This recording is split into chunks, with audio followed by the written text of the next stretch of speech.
Então, pessoal, a gente já falou da definição de um algoritmo, tá? Em seguida, nós citamos as três estruturas básicas que todo algoritmo possui. E agora nós vamos falar das três maneiras de representar um algoritmo. A primeira maneira é por meio de nossa linguagem natural, né, ou linguagem corrente. Então eu trouxe um exemplo aqui para nós, que é o algoritmo para o cálculo da média de um aluno, né? Isso é bem clássico esse problema aí no ensino de algoritmos. Então nesse caso, o meu algoritmo ele tem quatro passos, né? Poderiam ser mais, tá? E depende do grau de refinamento, de onde você quer chegar. Enfim, então o primeiro passo aqui é receber a primeira nota, né, do aluno na disciplina.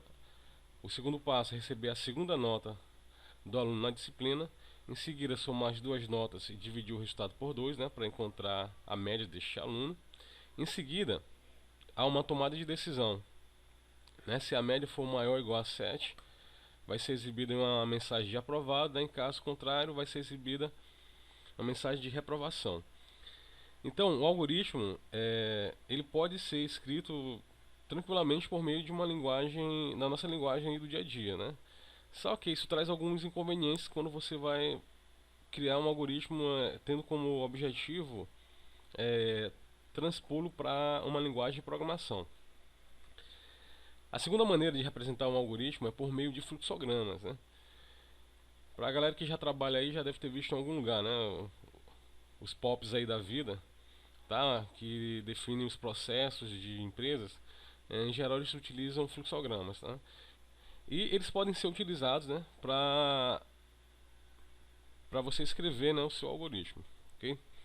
Então aqui a gente tem o mesmo algoritmo para o cálculo de uma média expresso, né, ou escrito em forma de fluxograma. Cada símbolo desse aí, né, cada figura geométrica dessa possui um significado. Então, essas elipses, elas marcam o início, né, ou o final do fluxo de dados, tá? O fluxo aí de processamento do algoritmo. Esse paralelogramo ele representa uma entrada de dados. No caso, é a leitura, né, da primeira nota e da segunda. O retângulo ele indica uma ação, né, a execução de uma instrução. Tá? O cálculo, um cálculo também ele pode representar isso. Tá? Então, nesse caso aqui, ele tá indicando um processamento de dados propriamente dito, né? Que é a soma das duas notas dividido por 2 e esse valor vai ser armazenado em média. Tá? Este losango ele representa uma tomada de decisão. E essa decisão ela desvia o fluxo o fluxo aqui do algoritmo baseado no resultado da média, né? Então, se essa média for maior ou igual a 7, o fluxo do programa vai aqui para a esquerda, né? E vai ser exibida, né, uma mensagem de aprovado. E depois de exibida a mensagem, o fluxo continua até o ponto aqui de finalização do algoritmo. Caso essa média seja menor que 7, ela é insuficiente para aprovação. Então o fluxo do programa segue aqui para o lado direito e será exibida uma mensagem de reprovado e fim até chegar no ponto de finalização do algoritmo.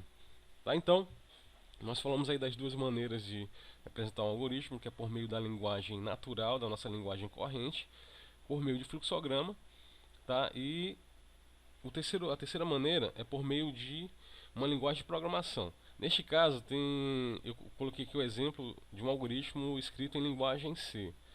Só que aqui no nosso curso, a nossa ferramenta aí de programação, né, para a criação dos nossos algoritmos será o Portugal, né, do Visual G, tá? O Portugal, ela é considerada uma pseudo-linguagem de programação, porque ela é indicada para o ensino, né, de algoritmos, assim nos estágios iniciais, tá certo? Então nós temos aqui aquele mesmo algoritmo cálculo de média escrito em Portugal, né, do Visual G, tá? Ou do Visual G, como a galera costuma chamar. Tá? Então não se preocupe ainda, não se preocupe ainda como a gente vai criar esses algoritmos, porque o que eu quero ressaltar aqui é que há três maneiras de representar um algoritmo, seja por meio da linguagem corrente, seja por meio de fluxogramas E o nosso terceiro caso aqui, que vai ser o foco do curso, por meio de uma pseudolinguagem de programação, que é o Portugal do Visual G, ok?